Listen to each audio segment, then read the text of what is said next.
Thanks for joining us. We have another awesome testimony that we want to share with you. And this one is coming from a family. It's coming from a husband, a wife, and their son. And it is about a journey that is unimaginable. It is about a husband who was diagnosed with cancer, a son who was then diagnosed with cancer, and then a wife who was diagnosed with cancer. All at the same time. Yeah. You will hear their story, just how God is such a healer. So we welcome you to listen to the testimony of Elder Barry Williams, his wife Charmaine, and BJ. All right, Barry and Charmaine Williams, we are so glad that you are with us on today to share with all of the World Wide Web your experience of how God brought you guys through a very, very trying season. But before we get started, how did the two of you meet? You gonna take it? We met in 1976. We both were working at Parole Shopping Center. I'm talking 40-some years ago. I used to work at Sears. Charmaine worked at Woody's. I remember going to Woody's and seeing this young lady, and she would smile. I used to love how she smiled. And we would speak, and she worked in houseware, so eventually I would start going back, maybe buying a glass. And I would buy maybe one glass at a time. She probably thought I was crazy. But it was just for a chance to spark up a conversation with her. We started dating, and 2 years later, we got married. In fact, we just celebrated our 45th wedding anniversary a couple of weeks ago. Yeah, I just felt like he worked at Sears, and I would always see this guy coming up to housewares and going around the corner to the back, and I'm thinking, why is he always coming up here going to the bathroom in the back? Because that's what I thought he was doing. I'm thinking, what else is back there but gift wrap in the bathroom? And but he would come up, and I actually had a friend of mine that worked in Sears, and she was actually the one that introduced us. Okay. And so that's how we got connected, and he asked me out. Barry, when did you know that she was the one, and Charmaine, when did you know that he was the one? It's funny. I kind of knew she was the one from day one. There was something about her, and I know this sounds strange, but she reminded me of my mother a little bit. The smile, the warmth. She was always very pleasant and very inviting. She just made me feel comfortable. And she responded to me. I mean, I would smile, she would smile. I found that very, very attractive. I had qualities that I was looking for. So he had to have a car. Check. He had to have a job. Check. He had to be a Christian. Check. So He had to have a car. he couldn't drink. You can say no check on that one. He got all of that out of his system before I came. So he checked all those qualities off, and I was good. Found a nice, good, decent man, and he was so cute. I always thought he looked like Billy D. Williams at that time. Oh man, love is blind. Wow, and that was 1976. Yep. And you guys got married in 78? Yes. Yes, I was 20 years old. 20 years old. Yep, I was still going to school. So how was for our young married couples out there, what advice would you have for either one of you? I would, when we got married, we moved in with his grandmother. Okay. So I was still in school, and I did have a job, but we pretty much couldn't afford to be on our own. So the advice that I would give is to wait until you're more prepared, until you're ready. It worked out for us, but we struggled, living paycheck to paycheck, sometimes not making it. So yeah, I would say, wait and be more prepared and save to avoid those struggles that we had. Finances can be the thing that can take a family, a couple down, can break a couple up. How did you guys manage to stay together? Wow. Yeah, I think if anything would have broke us, would have been finance. We went through some really hard times. I was working at a bank, and I got one of those something notices from IRS where they had tagged my wages and tagged my accounts. At the bank, you couldn't work there if you had levies against anything against you like that. That was a very hard time. One thing Shemaine and I always did, we always believed and trusted in God. And that, to me, was a impossible thing to get out of, because we owed a lot of money. Now, looking back, it wasn't a lot of money, but it was a lot of money for us. And somehow God saw us through that legally. Nothing was done underhanded. And He made a way. I tell you, the levy happened on New Year's Eve. 2 days after New Year's, we were out of that with the help of God. One thing we learned, that it took us a few years to learn this, but we both decided, even though we belonged to two different churches, we both decided that we're going to start tithing. Yes. And it wasn't until we just broke down and said, forget all the bills, we set aside our tithes first. And we did that, and I can't explain it, but everything after that fell into place. Yes. We found ourselves budgeting. We found ourselves being able to pay bills that one time before we couldn't. And this without going to a counselor or anything. It was just being obedient to what God said, and everything else fell into place. Right. But still living from paycheck to paycheck, pretty much. Yes. And but paying the tithes nonetheless. So it was important for us just to make sure we put God first. And when you say advice to younger people, roll with the punches. So sometimes things come and it just seems so hard, or they seem so unsurmountable. But if you give it time and you work together on it, you'll find your way through. Don't get knocked down by every little thing that comes your way. There's a saying that married couples will live out every word of their vows. You guys have gone through the richer and for poor, but a time came in your lives that will fall into better or for worse, and in sickness and in health. Tell us about the most trying time that your family, that you two went through in your marriage. Well, it's been 20 years now, and when I think about it being 20 years, it just doesn't seem real that it's been that long ago. But we were on a cruise, my very first cruise, by the way, and we were on an excursion, and we were all sitting outside around this table. I had on a short sleeve shirt at the time, and Charmaine happened to notice my arm, and she said, "Perry, what is that happening with your arm?" And there was a lump sticking out of my arm like this. I never noticed it, and never caused me any pain or anything. And I said, "I don't know." I said, "It's something I'll get the doctor to check when we get back home." The doctor looked at it, and he said at first that he thought maybe I had a pinched nerve.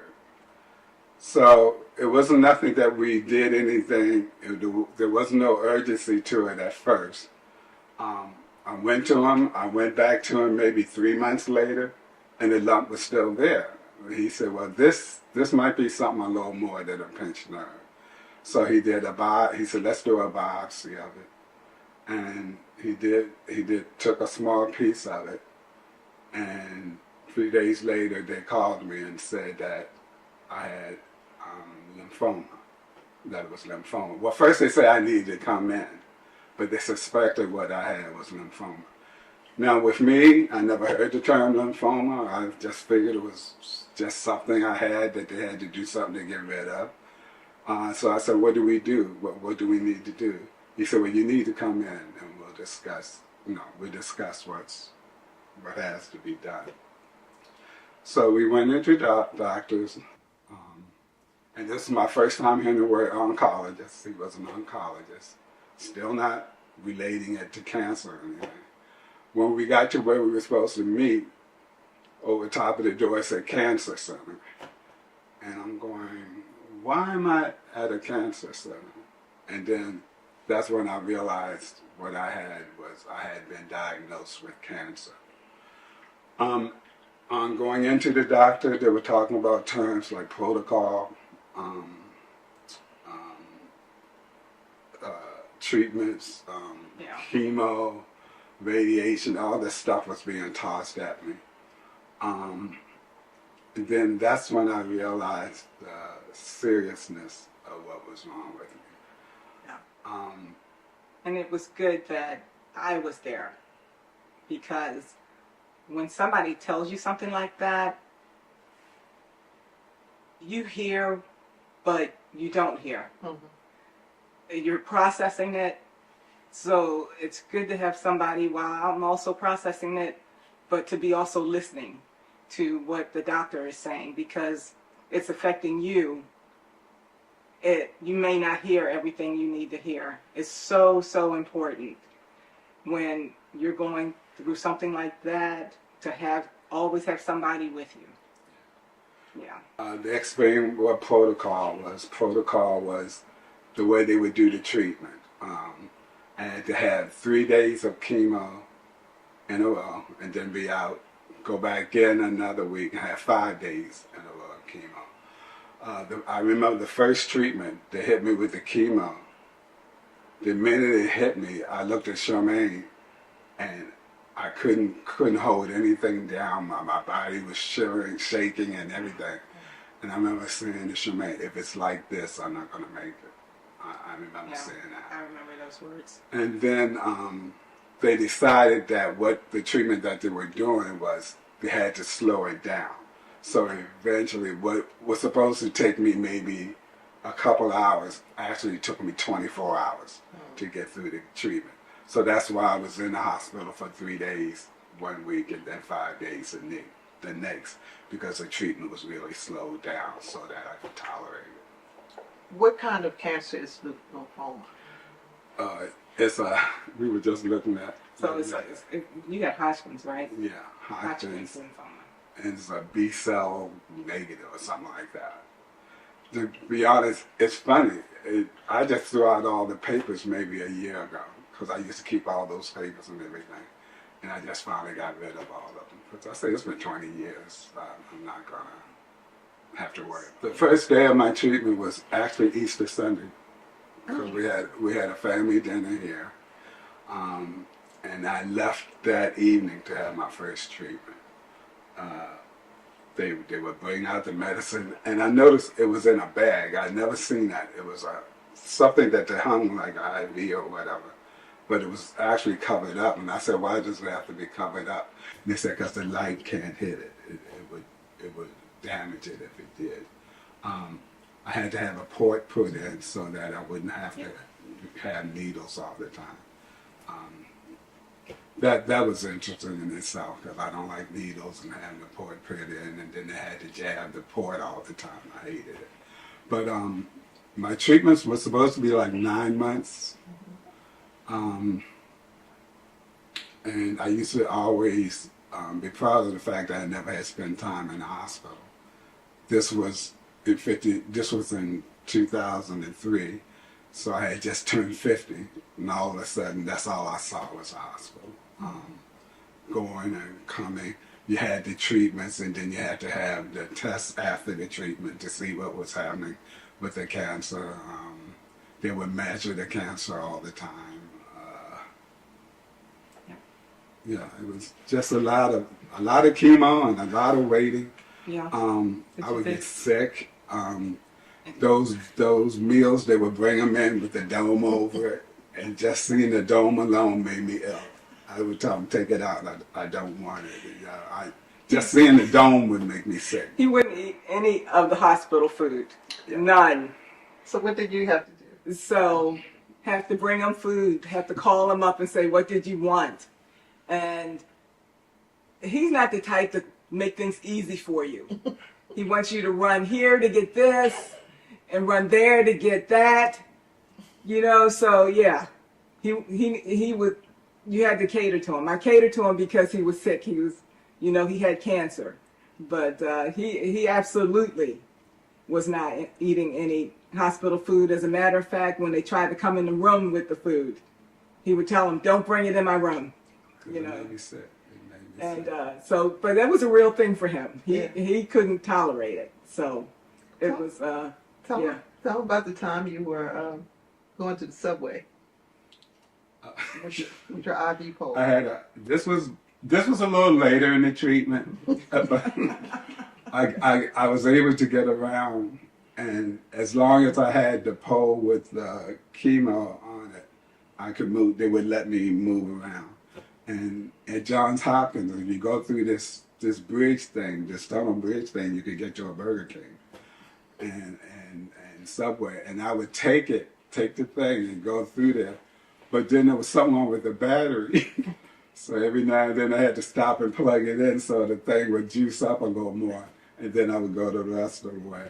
And they used to get a kick out of seeing me have the plug plugged in. And I'm just standing there waiting for it, looking at the thing to see if it moves, and then going on to get something to eat. But I was eating. I think I was the only one that dealt with chemo and gained weight at the same time. Yeah, you could It was eat. amazing. I remember you could eat. And you right, Charmaine, the stopping with the 3 pieces of chicken. Yes. Very detailed. Yes. And I have some potato salad. Can't say I'm not getting your potato salad. Yeah. We didn't know who was making it. You Yeah. know, if I'm gonna give you something, I'd make you sick. But you know, all of that was, when I look back, we were dealing with me having cancer and still dealing with that, but it was something lighthearted.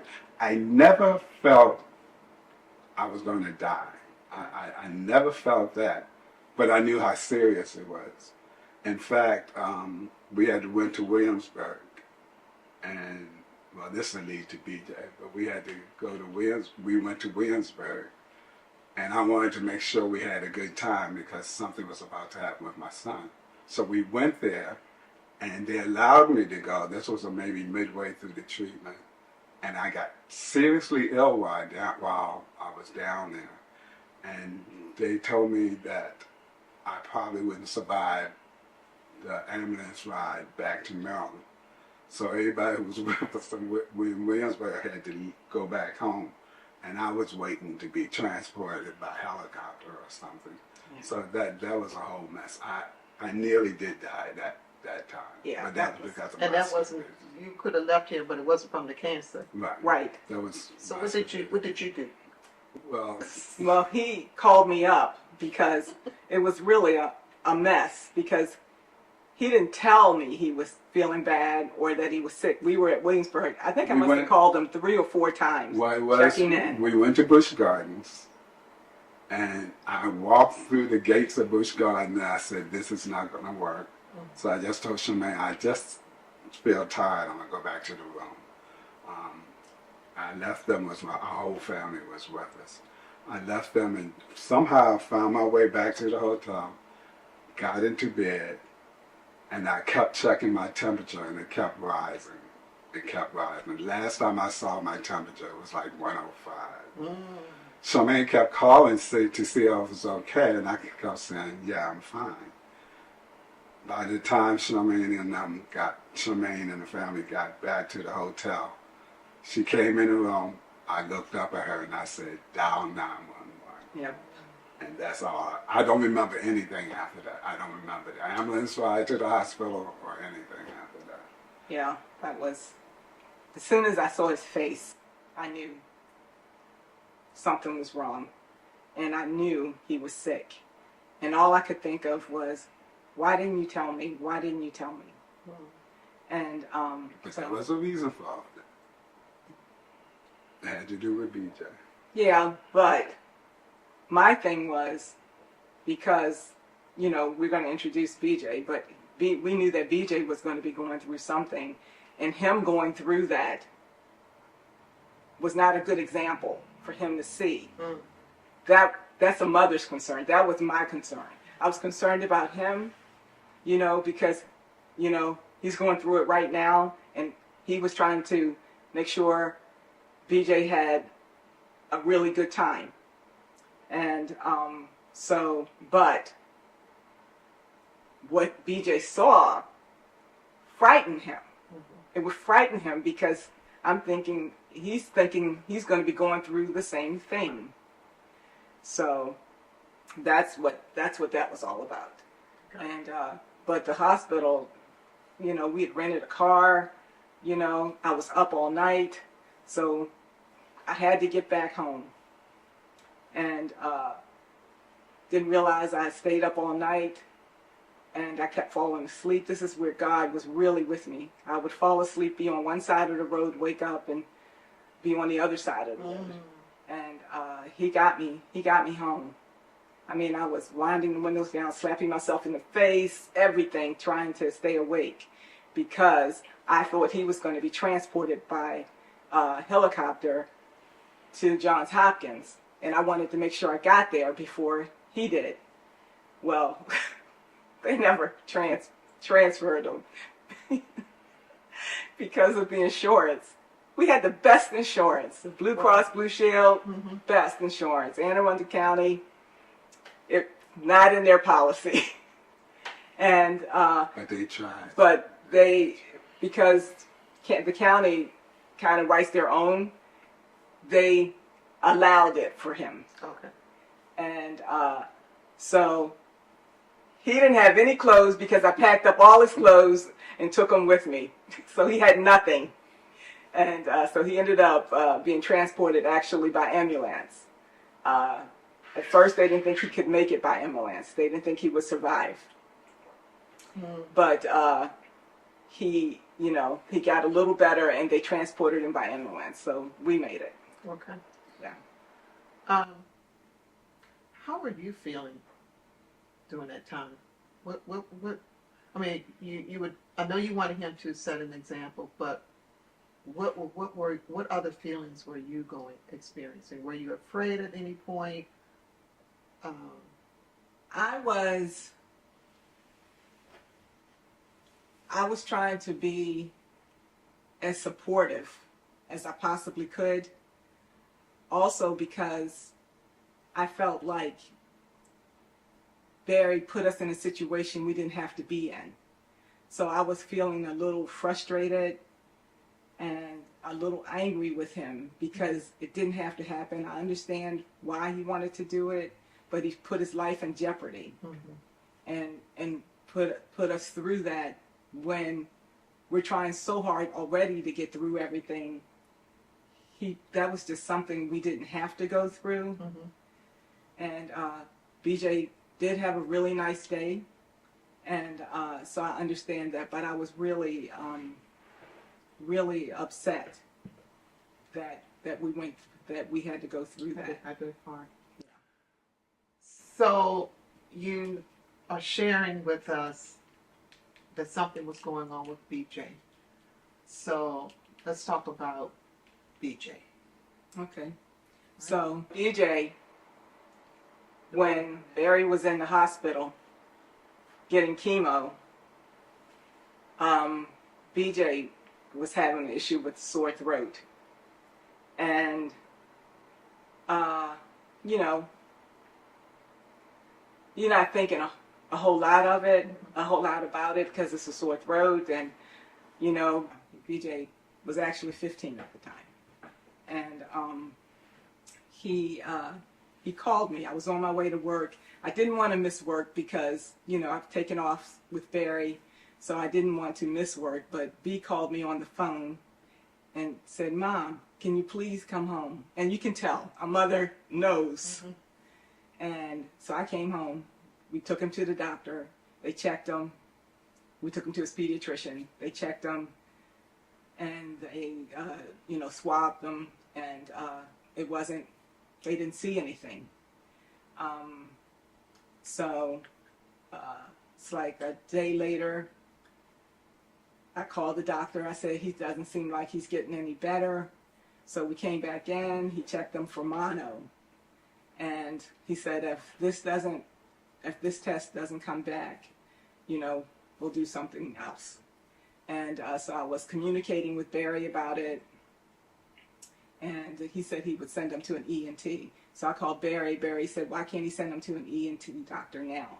Now, Barry was still in the hospital, but this was going on. I was going Yes. through one of my He was chemo still going through a treatments. He was treatment. going through treatments. So Okay. I was calling him to let him know what was going on with BJ. So he said that, so I relayed that to Dr. Gavazin. He was our doctor, best doctor, pediatrician in the world. He said that that was fine, but he wanted us to see a specific doctor, a specific ENT doctor, which we couldn't see him until the next day. So we get to the ENT doctor. He says, I know what this is going to be. He looks in his throat and he says, oh, it's not what I thought it was. So then What did he think it was? I think he thought it probably was like strep or something like that. Was B getting worse doing this, waiting for the new doctor to see? It was just one day. Oh, one day. It was okay. just one day. And so we go, and then he puts the tube down his throat. And then he gets up and he says, I'm going to go get another doctor to come look. So, okay. And so the other doctor comes in and he looks and he says, they both get up and they say, they go out and they talk and they come back and they say, we don't know what this is. I've never seen anything like it, but we think he should be admitted to the hospital immediately. This was at Anne Arundel Medical Center. So I lost it because I'm not thinking it's anything. And you were by yourself. Right. And he was in a hospital. So when I lost it, BJ lost it. And I knew I could never do that again to him. And so I told him, I quickly got myself together. And I told him I was so sorry. I said, when you hear things, the first thing you react. And I said, but we have to go to the hospital. You have this pain. They got to figure out what's causing the pain. I said, so we were good. And I told the doctor that my husband was already in the hospital, and so he understood. And we didn't were even trying to get him to where I was. right. So we actually got to the hospital. We didn't even sit down. We went pretty much right up to a room. They hooked him up to a breathing machine, and they said that if this machine goes off, then we know we got issues. This was close to 4th of July, so this is is it 3 months after 3 months after. It's about 3 months after Barry was diagnosed. Also, remember at the hospital, when you were at Anne Arundel, I wanted them to bring him to where I was. But they Which wouldn't was do it. John Hopkins. You were not. Yeah. But they said John Hopkins wouldn't take him unless he had a trach. They might have put a trach. And I'm saying, but we don't know what it is. They were concerned about him not being able to breathe eventually. So I didn't want him to go through the trach thing. Right. But University of Maryland would take him without the trach. So he ended up going to university. Right. He ended up having the trach anyway eventually. But Yeah, so what happened was they did a biopsy that night at Anne Arundel, and the breathing machine went off all night long. And they did the biopsy, and it's a really long story, so to make a long story short, then I had cancer. it was cancer. And they didn't know what kind it was. And the ENT doctor knew a surgeon at university that would take him. And without being trached, he didn't think that Hopkins should force him to be trached just to transport him to Hopkins. So university, they sent an ambulance down filled with people, and they told me that whatever happens in that ambulance, they can take care of it. Hopkins wanted him trached because Hopkins didn't think he would survive the trip to Hopkins. His airway was already blocked 95% with the tumor. So he was in crisis mode, and we didn't know anything was going on. So he got there, everybody was moving, he was under a surgeon, he wanted to operate, he wanted to do this horrific surgery, which would have disfigured him. He wouldn't have been able to eat by mouth. They were cutting from chin, from ear to ear. It was in his throat. The cancer was in his throat. So his pediatrician, like I said, the best pediatrician in the world, he came up to university. He talked to us, asked us were we comfortable. We said no. He said they're getting ready to do surgery. And to tell you how good God is, and if you remember earlier, I told you I never heard the term oncology. I never heard the term protocols or anything like that. I was going to go in chemo treatment. I wanted to leave. I told him, I need to go now. I was explaining to the doctor what was happening. And he was saying, Mr. Williams, we could let you go now, but the purpose of the protocol is to go through exactly what the protocol calls for. If you stop it now, you're jeopardizing the outcome of it at the end. So he talked me into waiting. I had just one more day. He talked me into waiting. I was able to get to the hospital. Left right out after the chemo, got to the hospital. And Charmaine was explaining to me what they were talking about, the surgery and all of this. And tell you how good God is. I said, well, has he seen an oncologist yet? And she looked at me and she said, no. And I said, we need to see an oncologist first. And had I not gone through it, I would have never known anything like that. So we asked for an oncologist, Yeah. and Dr. Goodman. Grossman. Yeah, Neil Grossman. That man was a lifesaver. The Kavita was booked for surgery that afternoon. Yeah. And he came in like Superman. He said there will be no surgery this afternoon. He said what we're going to do is treat it first. We're going to hit it with chemo. We're going to reduce it so that the surgery won't have to be as elaborate. Right. That's what they were saying. So he was getting chemo.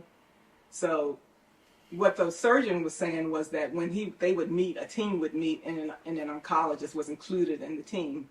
And it's important to know what's going on. We learned so much because he might have been on the team, but he was not allowed to speak to us because he was under a surgeon's team, and so the oncologist was not allowed to speak to her. So we kind of had to make it known that it's pretty much we're not having any surgery until we see an oncologist. And that turned everything around. That's when Dr. Grossman stepped in and told us that he was being transferred to the oncology unit.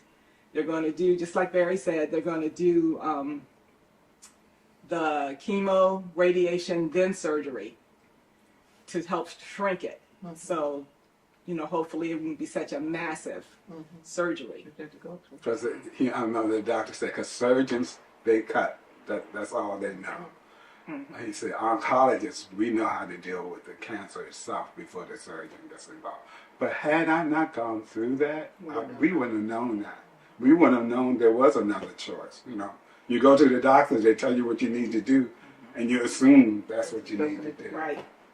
So, B's cancer was a lot worse than mine. So, let's bring BJ on. So, BJ, now you have been diagnosed. Before the diagnosis came, how were you feeling? What were you experiencing? So, BJ,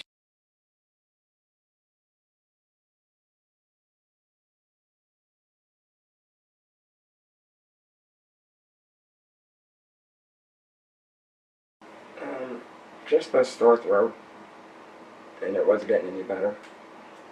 And I dealt with it for as long as I could. I think I even went to work. I was wearing McDonald's at the time, so I went to work with a sore throat. It didn't get any better. So was it very, very painful? it didn't seem any more painful. It just wasn't going anywhere. Gotcha. And Okay. so just eating was hurting. So, what made you call your mom? I think when it got to the point where I can't remember how long the pain was going, but just eating cold stuff is what made me comfortable. So I knew at that point something had to give. Something had to give. Okay. So, you get diagnosed, and you're in the hospital. Would you guys share with us what type of cancer was it? So it was called a synovial cell sarcoma, and I knew at that time it was rare. It was rare seen in young kids like me at that time. And what mom tells me is a cancer that just needs to be cut. That needs to be cut off. Right. A sarcoma is a kind of cancer that has to be cut. So if it's in your leg, they cut your leg off. If it's in your arm, they cut your arm off. But this was in his throat. And they had never seen anything like it. He actually had a pediatric radiation oncologist that he said that he had been to so many different countries and he had never seen anything like it, and he probably never would again. We were very fortunate. It just shows how God works, that he was studying at Harvard and they were studying sarcomas before surgery. That's how good God works. It's already ordering, Yes. lining it up. Yes. And also, whereas my protocols, they were preset. They knew what they were, what they had to do. With BJ, it was almost like they were doing it as they come. You know, it wasn't like it was totally set. I mean, they had a team that they worked with. And so what it came down to was BJ was going to have 12 months of chemo. Then he was going to have radiation. And then he was going to have surgery. So he got chemo for 12 months until it stopped working. Then they brought the radiation in to continue to try and shrink the tumor, which it did. But then we still had to have the surgery, which was still so scary for us. So, You know, like with BJ, it was they went through it until it wasn't working. Whereas with me, I had X amount of weeks for this, X amount of weeks for that, and they knew when the end date would be. With B, it was like, we'll do this until we see that it's not doing it. Right. I'm using this term very loosely. It was almost trial and error because they hadn't seen it before. No, it wasn't really trial and error. Okay. They pretty much set up the protocol for him. Okay. That it was going to be the 12 months of chemo. And after that 12 months, it was supposed to be radiation. But they always check after the chemo to see how things are doing. And once the chemo stopped working, that's when it didn't shrink the tumor anymore. That's when they introduced the radiation part. But then there were other things going along with it. Right. There was some not mistakes, but some mishaps along the way that caused some Yeah. issues. And Because they hadn't seen this before. right, they hadn't seen it before. He had a really, really hard time because, for one thing, he was looking fine. He was looking so good. He had these braids that were that he took so long to grow out. He was so handsome with his braids and everything. And the girls, I remember when he came into university, the nurses were coming up to look at him. His chemo was so strong. Once he got his first chemo, his hair started falling. And he couldn't handle it. So I told him, I said, we're going to the barbershop and we're getting it all cut off. I said, because you can't take it, you know. Seeing your locks Yeah. laying on the pillow. Yeah. The other thing is me and B, I spent the night, I left work. I stayed with him, and then because we're still dealing with Barry. I was on my own. Yeah, he was. I told him, I said, I have to stay with BJ. And I had to focus on him. I talked to my sisters. They took Barry. And so with BJ, it was one thing after another. He was losing weight. He was about 200 pounds when he got sick. He went down to like 120 pounds. The oncologist said that I think we might be able to deal with the cancer, but I think he's going to starve to death in the meantime. So we decided I didn't want a feeding tube put in him because I was scared about the infection and stuff. So, And keep in mind, he had a trach at that time. So, yeah, he was trached. But I purposely asked for a Hickman, not a port like Barry had. I wanted the Hickman with the 2 tubes hanging because my mom had cancer. That's what she had. And they can, if anything happens, they can get the Hickman out really quickly. And I eventually got one. so I was thankful that we did the Hickman because he was able to get fed through one of the tubes and get his chemo through the other tube. So they were feeding him the stuff called TPN. It's just a white substance that in a bag. So he wasn't getting food because he couldn't eat. No, he couldn't eat. I ate. He couldn't really eat. He couldn't eat. He was not eating. He couldn't really eat anything, but because At first, I couldn't. yeah. It wasn't by choice that I wasn't eating. Right. Like just at that time, the tumor was still big. Then it still hurt to eat. So the most I could really do was drink. Yeah. So that stuff gave him his nutrients. Right. Yeah. So his weight could come back up. Right. So he would get delivered to the house. I would hook him up. I learned how to do so many things. I could be a nurse right now. And I would hook him up. I would flush it, everything. And so we went through that. And when he went through his chemo, he kept getting sick. He would get so sick all the time when he would get chemo. Then I remember it was around the holidays, Christmas, and he got sick. And we in the emergency room we go. That was like normal for us. And they gave him this antibiotic, widespread antibiotic. And he was so good, it was like he wasn't even sick. He was so good.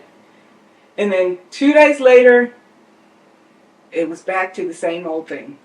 So we took him, he goes to the hospital. I tell the oncologist, Dr. Grossman, I said, give him the same thing you gave him last time. I said, he was so good, it was like he wasn't even sick. And he said, what did you say? I said, give him what you gave him last time. And so evidently, he went and talked to somebody about it. And then another surgeon comes in with him. And he says,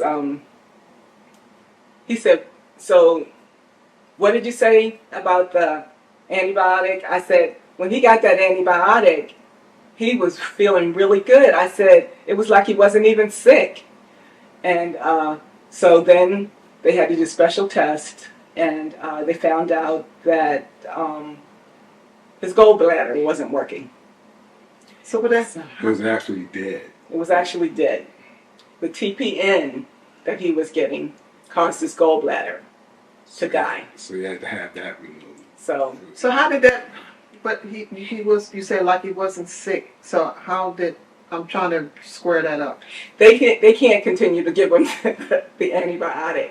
They knew that once I said that something was wrong. Ah. That was their key to know that something was wrong. Because he shouldn't have been feeling good. Right. Not like Right, that. not like that. So, so the surgeon came. He was an older surgeon, and he came in our room. And I said our room because it was me and B's room. Mm-hmm. He said that no surgery needed. No surgery needed. I said, oh, okay. So then the oncologist, Dr. Grossman, comes in and he says, we got to find a younger surgeon. So found a younger surgeon. His gallbladder's dead. And he didn't want to do, the older surgeon didn't want to do it because it was such a high-risk surgery for BJ. And the younger surgeon, he did it. I mean, he was left open because he was draining. He was in ICU. They were going crazy because they didn't want him left like that. They were fussing because they said he shouldn't have been on TPN that long anyway. So it was a mess. So he ended up having his gallbladder removed. They tried to do it laparoscopically, but they found out it was dead. So they had to like peel it out. They said he wasn't going to be trached, and he came out trached again. Yeah, because he had gotten off the trach. Yeah. And I had promised him, I said, you go through this surgery. He said, B asked, will I be trached? And I said, no, they told me you will not be trached. When he came out of the surgery, So he and we wakes went up. to see him and I saw the trach, I lost it. Because I said, I promised him That you that he would. would not have the trach. And So of course he wakes up and he's so upset that he has this trach. So we told the doctor, I said he was not supposed to be trached. So the doctor comes in, the surgeon. Dr. Grossman comes in. No, I'm sorry. Dr. Gray was the surgeon. And he comes in the room, pulls the trach out. Just like that, there's this big hole. And I thought, I'm thinking, oh my gosh. Then he takes a Band-Aid and puts over the trach. And I thought, oh my God. Did you feel it, B? What it felt like? It's the weirdest feeling ever. But once they pulled it out, I could feel the air right here. So it just felt cold, like. And once they put the bandage over it, I still had to cover it up just to be able to talk. To talk. Yeah.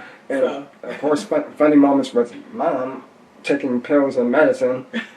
You take the pills, they're coming right out of it. So he was taking. he was taking pills, right? It wasn't funny at the time. And he tried to swallow the pill, and then he would reach up to the hole and pull the pill out. Of course, I bust out laughing. I thought it was funny. He didn't think it was funny. He didn't think it was funny at all. I said, "Oh, I'm so sorry, B." But yeah, so we had to deal with that. And then, like I said, make a long story short, it's been a year and more time gone by. But we're getting down to his last chemo. His last chemo is usually two people, and they're checking each other. So that didn't happen. She had started the chemo, and I didn't even know the chemo was started.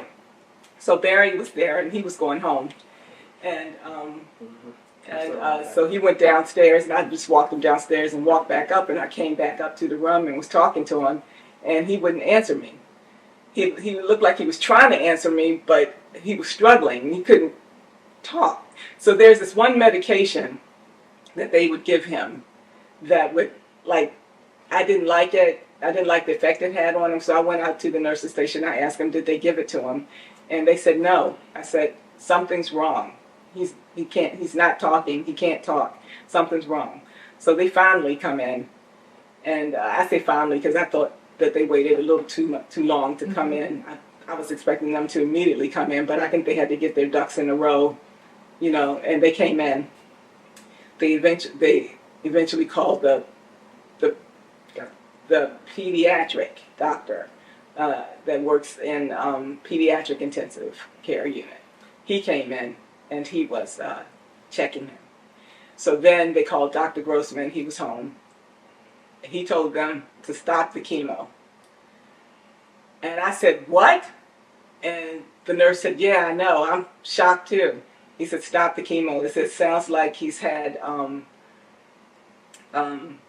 like a seizure. And he's coming out of it. That's how he diagnosed him over the phone like that. So we go back into intensive care. And this is last chemo. And Dr. Grossman comes in. And he says, can you believe this? Can you believe this? So he said, everything that can happen happened to him. And so, yeah. So, I mean. I remember B being in ICU, and he was in there with other kids. Yeah. And people were dying on each side of him. The kids. These are kids, because he's in intensive. And I remember saying, we got to get him out of here. I don't like this environment. That's not good for him. And they finally found a spot, still in ICU, but he was away from that. Because I'm saying that's just. I mean, yeah. It's not only him, but you too. Yeah. Did they ever give you guys a prognosis? We never asked. How about you, Barry? Oh, no.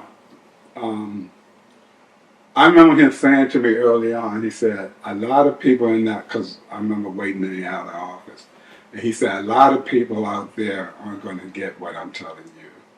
He said, I think you have a good chance. He said, a lot of them out in the lobby don't have the chance that you have. But that's about basically all these things. So you go through this, you finally get to surgery. When we get to the surgery. Yeah, go to the surgery. And I asked the surgeon, I said, just be upfront with us.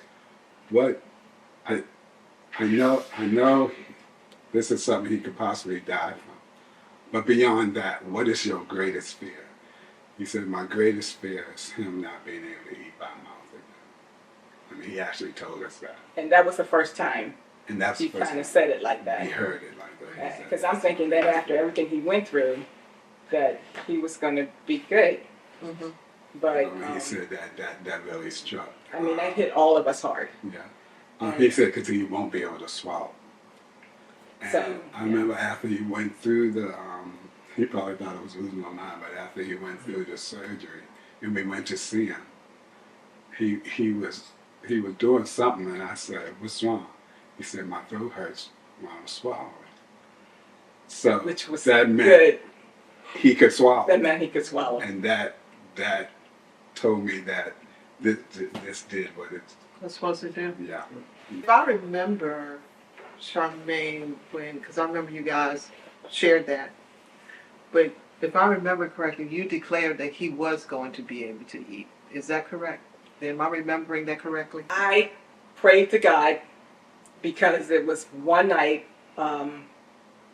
he had the seizure and Barry was still, recovering, and I asked God to just take the cancers. Mm-hmm. I said, take the cancer. I said, and I'll do everything else. Just take the cancer. And I said it to him just like that, and because once I did that, it was like relief. Mm-hmm. Because I tried to do everything myself. I tried to handle it, which is like a reaction. Right. When something happens to you, you try and take care of it. But what I didn't do, while I trust in God, I'm a Christian, I was trusting in God, but I didn't really turn it over to Him. And that's what I had to do in order for even me to continue. That's what I had to do. And I had to trust it. I had to trust it. That God was going to take it. Yep, because I had to ask myself, do I really believe everything I say I believe? Mm-hmm. You read the Bible, you go to church, you say this, you say that. Do I really believe it? So I believed it. I put my faith on it, that He was going to take care of it. Yeah. I remember bargaining with God when He got the diagnosis, and that period when I was having chemo. And I remember arguing with God. I said, if either one of us has to go, take me. Don't take me. I remember saying that. And the love of God that He spared both of us. Yeah. But it just seemed like it had, in my finite mind, it felt like it was going to have to be one or the other. Gotcha. I said, if it's that God, then take me. Don't. He's young. Don't take him. I remember saying that. So you're going through all of this. Mm-hmm. BJ goes to the surgery. Mm-hmm. Then what happens to you, Charmaine? Well, we have some happy moments because Siobhan's getting ready to get married in November of 2004. And BJ had his last chemo. And I had ended a few months earlier. yes. And I felt a lump in my left breast. And I thought, nah, God wouldn't do that. And I thought, you know, I didn't know what it was. I thought, oh, I'm on my period. It's probably something. And, you know, but I had been doing breast exams for so long because my mom had breast cancer. Right. She got breast cancer at 47. And along with some other cancers that came along in her life. And so I took that seriously. I was doing self-exams and I was getting mammograms even though I had to pay for it myself because they wouldn't pay for it at a young age back then. And so I took that very seriously. So I waited for my period to be over and I checked again. The lump was still there. It wasn't on this side. Normally when you check your breast, if you feel something, you check both to see if it's, you know, if it's a bone or whatever. I never felt it on this side. I just felt it on this side. I called my gynecologist office and tell them that, you know, I feel a lump. They let me come in. The lady comes out. She takes me in. She feels my breast. She says, I don't feel anything. Where you feel it? I said, it's right here. And then she touches it and she says, oh. And I said, you know, so I said, but if you don't feel anything, because last thing I wanted was to feel something, and if she didn't feel anything, I was happy with that. So, you know, she said, no, they happen to have, she wanted to know if they had it open, that I could get a needle biopsy. Well, actually it was the person, I don't know if it's a radiologist there or what, that could check me. So she actually screened, put it on the screen and she could see something. So what they did was they did a needle biopsy right then and there. And so when that was done, I asked her what she thought and she said, well, we want to wait for the test. I said, just tell me what you think. And she says, I'm pretty sure it's cancer. So then that was that. So How did you take it? I cried. I kept saying to myself, God would not do that. You know, we were so happy that was BJ's last chemo and I wanted normal back. And I thought we were, you know, Siobhan was getting married. I was, you know, we were just looking forward, you know, and so, but. I remember her calling me at work, and when she told me, I was like, I remember calling you, Karen, from the garage in my car, and I said, I don't think I can go through this again. You don't hear cancer so many times, then 1, 2, 3 times. That's a word that we hardly ever spoke in our family, you know. Yeah. And to have, and all of them be totally unrelated. There was no relation, No relation to any of them. There was nothing common between any of us. And I remember telling you, I don't think I can go through this again. I didn't know. But then, as Charmaine went further with it. They immediately wanted to take the lump. And, but they already thought it was in the other breast. But so it wasn't, so they just wanted to do a lumpectomy. And I had talked to a friend at work, and she surprised me by letting me know she had had cancer in her life as a young person. And and she had gotten her breast removed, and then eventually got the other one removed. And so I went to my doctor the day before the surgery and asked, can I just have a bilateral mastectomy? Because the cancer that I had was, the type of breast cancer was a very aggressive breast cancer. It was called triple negative.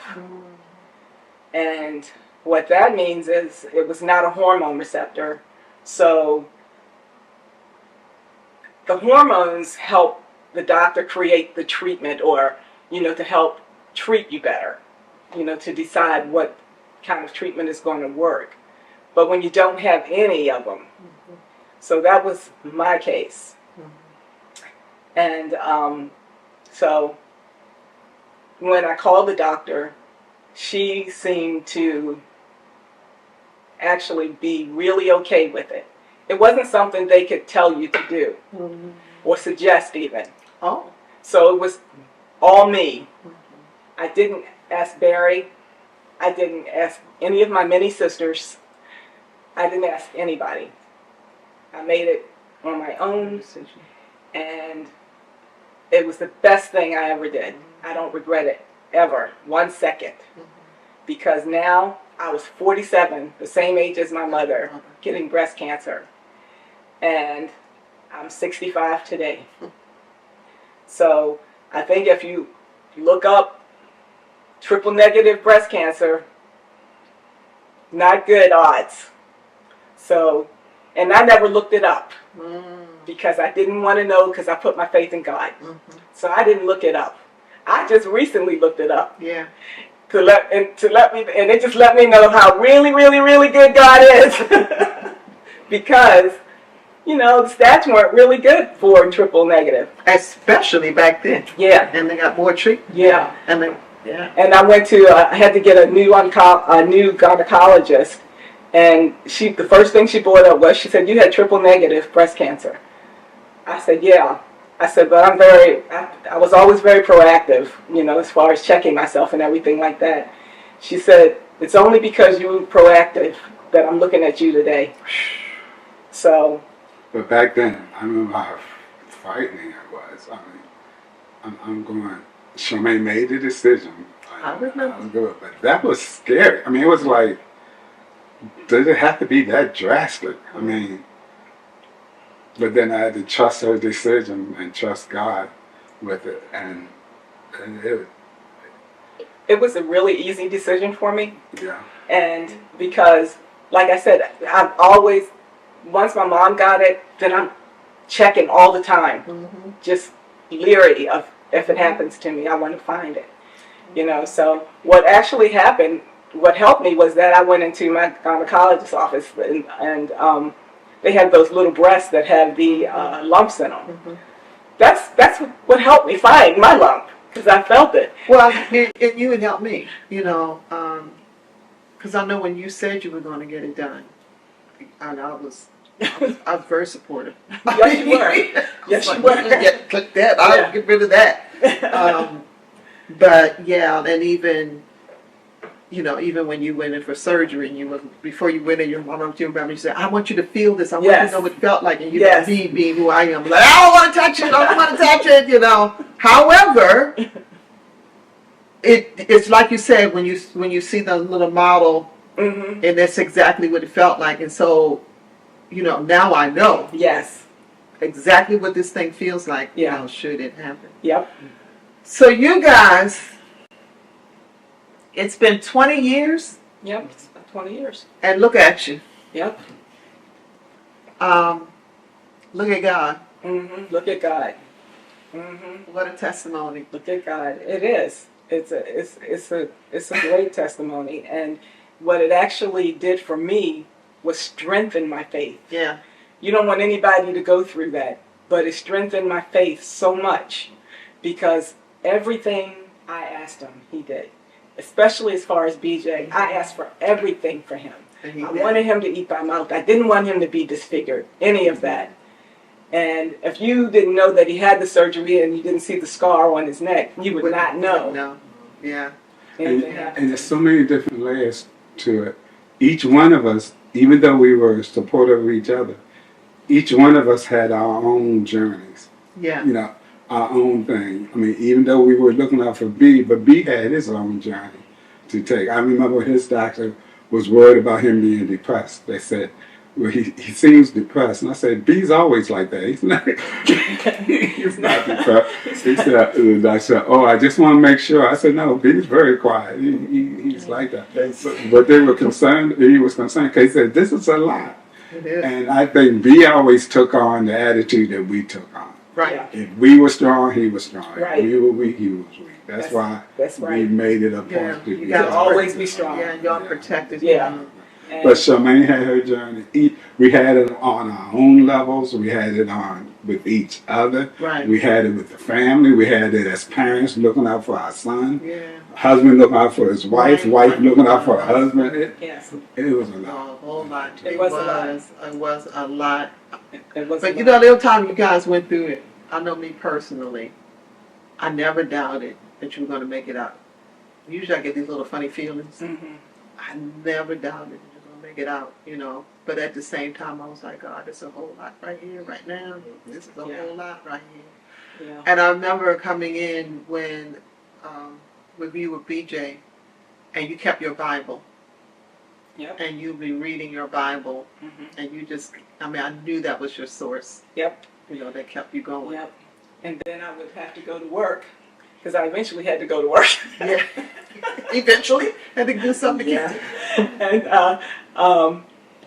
I would write scriptures down for BJ.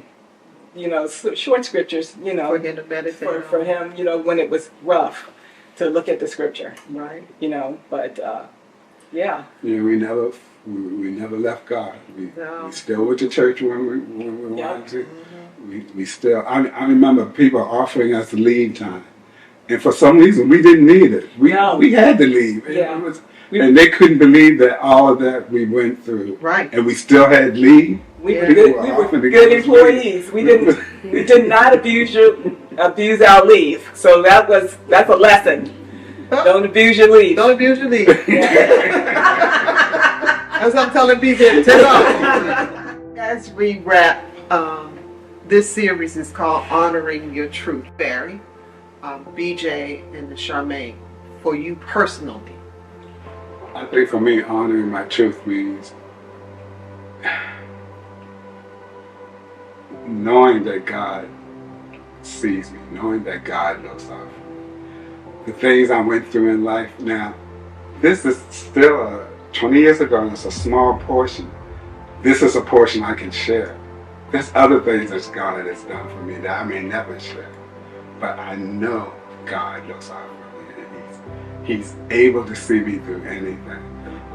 If it isn't anything else He did for us, not only just for the three of us, but my daughter, my grandkids, being not allowed to be around for my grandkids, that's God. And He brings us together for all those things. And I, even when we share this story with our grandkids, it let them know what God is able to do. And we live that. I talk about it. I don't like talking about it a lot, but when an opportunity comes for me to share, I do share them. Gotcha. Okay. For me, honoring my truth, just always keep going, keep persevering. I know how. At the time, I didn't know how bad it was. I had a feeling how bad it was because I kept getting sick all the time. But I had to keep living. I was given a choice whether I wanted to drop out of school, and I decided to stay and finish my schooling. So, for me, honoring the truth is doing your best no matter what the situation is, and still believing in God through the whole thing. Gotcha. But now, like he said, he can share that story, and I work at a hospital now. I can share that story with some people. I'll share it with everybody, but I have to talk to some cancer patients about it. To give them hope. Mm-hmm. I'm sure that is. I'm sure you are you bless a whole lot of people. Yeah. Wow. with me, my truth is that what it means to me is that God gave me a story, and I can share that story with others, and I can share it with conviction, because I know, I know with all certainty that God answers prayers, and I know that He will answer others' prayers, and He's made me so much stronger than I was before. And I just think that that is my truth, and I will continue to do that. Thank you. And thank you for you guys sharing your story again. Because we know that there's someone out there that's going to hear, and it's going to give them hope to hold on and to know that God hears them and that they're going to be okay. Yep. They're going to be all right. Yes, thank you. We really appreciate you guys. Glad to be able to help and be able to share our story.